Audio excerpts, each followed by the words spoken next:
motivation. So motivation is simply defined as the ability to persist at a task. Okay? And basically it's a combination of the drive within us, which is that, you know, I feel confident, I know I can do well in something, or whatever it may be. And also the extrinsic motivators, or our external environment that's around us. Okay? So those are the things that you generally either can control if you're given full control of the lesson plans, or you haven't got much control if you've got an external coach or me leading a session. Okay? Basically, it's really, really probably one of the most important parts of your skill improvement. Okay? Because you can do all of the drills, all of the open skilled learning, all of the game-based learning, but if you've got no real desire to improve, you're not probably going to improve. Okay? Basically, that is the crux of it. So that's why we're starting with it.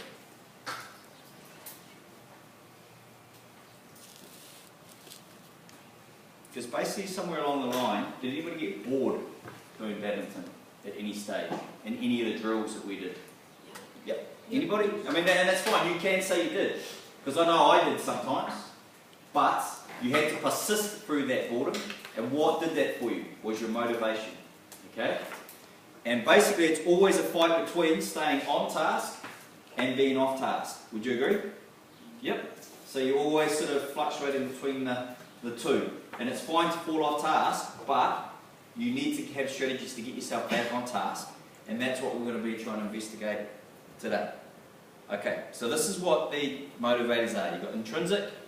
So it's basically looking at your control over trying to basically, your personal characteristics that you have that help you stay internally motivated. So that means I can create the worst possible environment for you, but you're still going to use these things intrinsically to continue to try to improve. The extrinsic are the things which we set in place to create an environment for you that you can improve in. Name one thing that we've used, that you've received lots of this year, that is one way that I'm trying to extrinsically motivate you. Tall hair tokens. Tall hair tokens. Okay, cool. And we're going to talk about those in a second. So we could look at badges, could be fear of punishment, could be fear of failure, could be gold stars, money points, whatever it means. Who went like this? I would play badminton and then I said we're going to have a competition. Who went sweet ass? Yep, cool. That's potentially a motivator for you. Who went like this? Competition. Oh shit. Yep, fine. So that's a demotivator for you, okay? And that's something that you can investigate. Alright. So intrinsic motivation, as I've said before, is things like desire to overcome the problem or task, development of skills and habits, a feeling of pride and enjoyment and performance. So all these things that you hold internally that you don't need validation for. Okay? Oops. Intrinsic motivation is the opposite. Okay, so it's intangible rewards or tangible rewards. So tangible rewards, such as medals and money, competition, whatever it may be, achieve merit excellences, those are all tangible rewards. And intangible rewards are praise, recognitions, and achievements. So those are the environments, the way we use those things within our environment to try and foster a good environment for improvement. We could talk about the mahi-tahi culture in here. So those things around the 4 values. I don't care if you get not achieved as long as you have tried taking responsibility and integrity seriously. Does that make sense? Right? We're rewarding you on effort rather than outcome. Right? So that's something we could, explore. Okay. I'm not going to do that. We've done that. Okay. So, although they are classified as separate intrinsic and extrinsic, they're actually interdependent. Okay? So if you go back to here, if you look at this, for example, you are confident and you have what it takes to achieve in badminton, but if your classmates are quick to mock, that can have a big impact on your confidence. Therefore, you're less likely to try. Okay, so you can't really separate the two. I don't think, and I don't mean to put words in your mouth, but you guys might think though that confidence or internal motivation is probably the trump card. That's what you need. Or you might decide that it's an environment, or you might decide that it's a combination of both. Okay.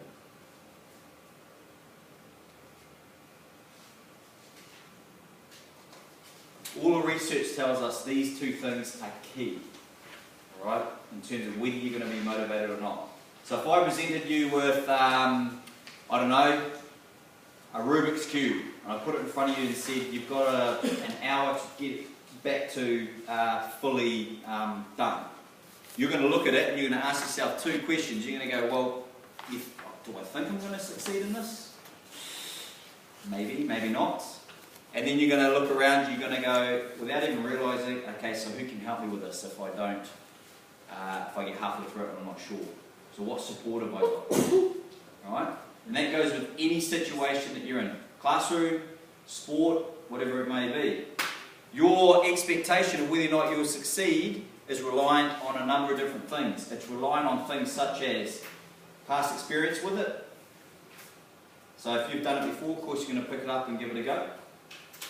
Or past experience in terms of the way that you've failed, given it a go, and succeeded finally at sticking to something. Alright?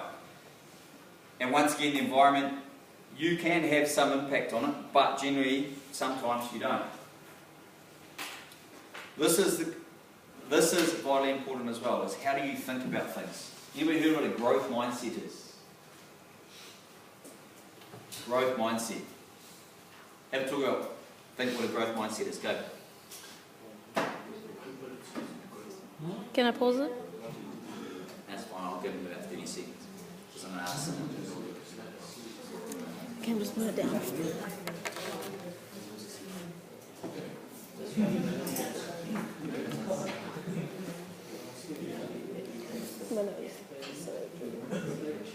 Okay. Alright. Look, what's growth mindset? Give me a go at what you think growth mindset is.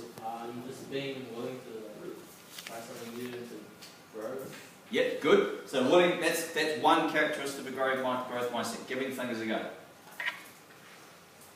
What else is it?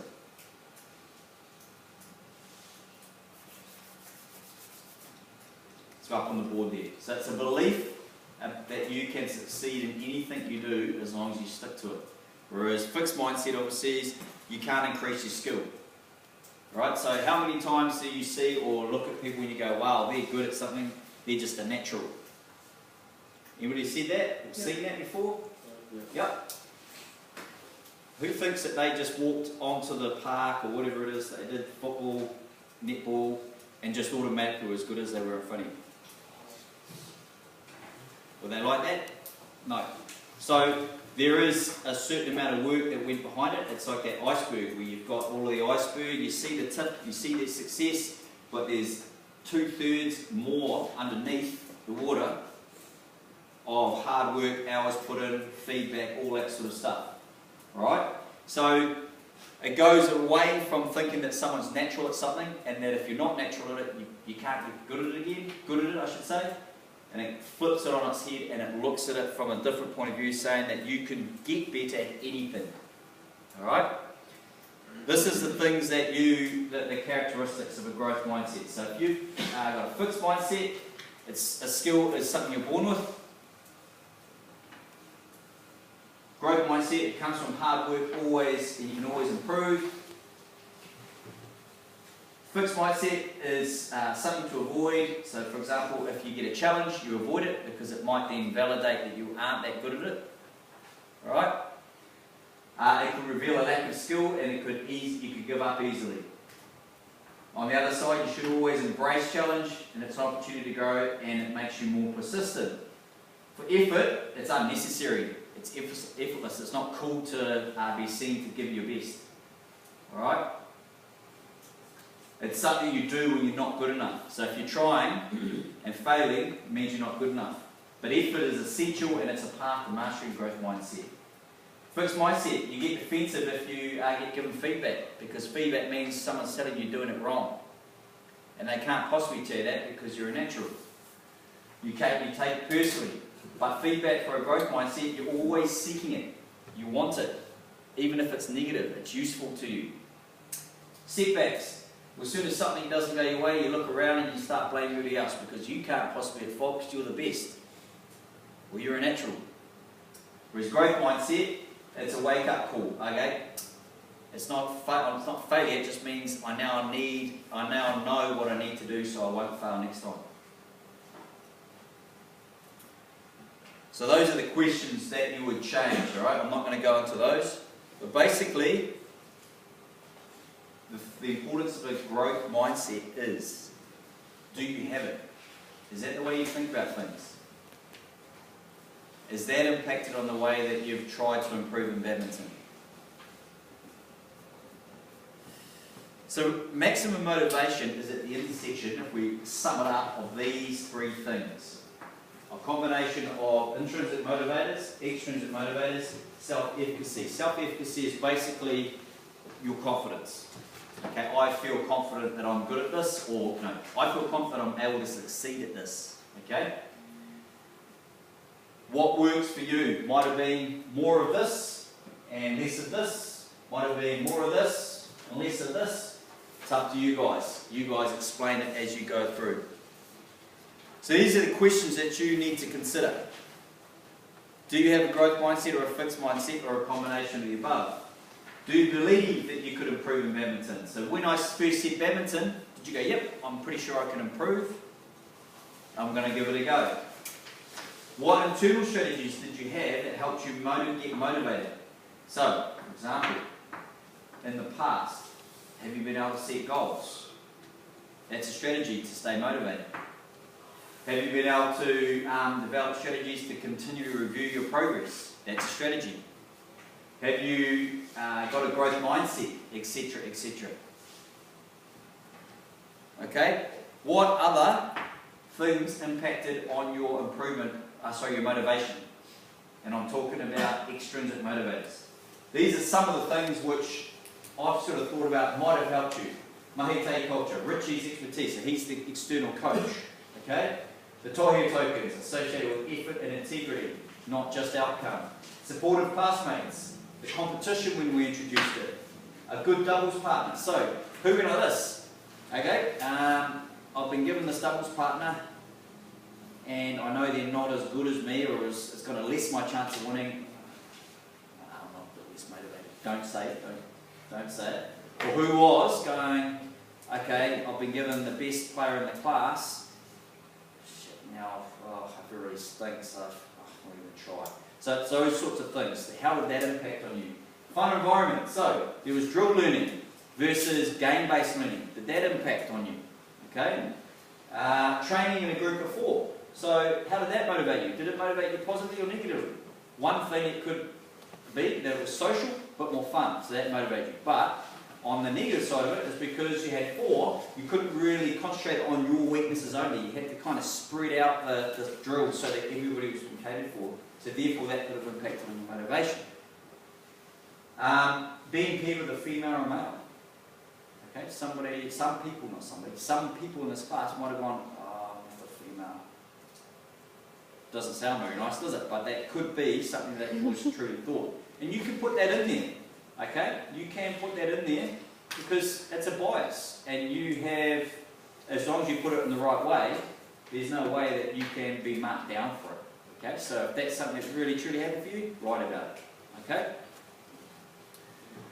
Okay, and these are the things basically, what could have demotivated you?